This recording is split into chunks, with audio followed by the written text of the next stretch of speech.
आत्ता या परिस्थितीत आत्ता राष्ट्रीय अध्यक्ष म्हणून नाही म्हटलं तरी कार्यकारी अध्यक्ष पटेलांकडे आहे आणि प्रदेशाध्यक्ष तुम्ही आहात. शेवटी महाराष्ट्र म्हणजे राष्ट्रवादी अशी परिस्थिती आहे. या परिस्थितीत जर विलिनीकरणाची चर्चा होत असेल किंवा घडवण्याचा प्रयत्न होत असेल तर प्रदेशाध्यक्ष म्हणून तुमची भूमिका काय?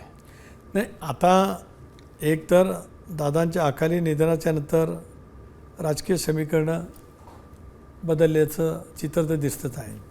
अशा वेळेला नव्याने त्या संदर्भातली चर्चा सुरू व्हायची असेल तर समोरनंच प्रस्ताव आला पाहिजे की नेमकं विलिनीकरण कशा पद्धतीने होणार, काय अपेक्षित आहे, काय नाही.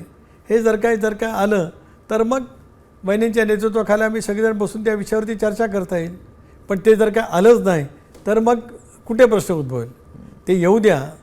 विलिनीकरणाच्या बाबतीमध्ये सुद्धा, कारण ज्यावेळेला दोन राजकीय पक्ष विलीन होतात, खरं तर मी मागे एकदा प्रश्न विचारला होता, विलिनीकरण कुठल्या पक्षाचं, कोणत्या पक्षात.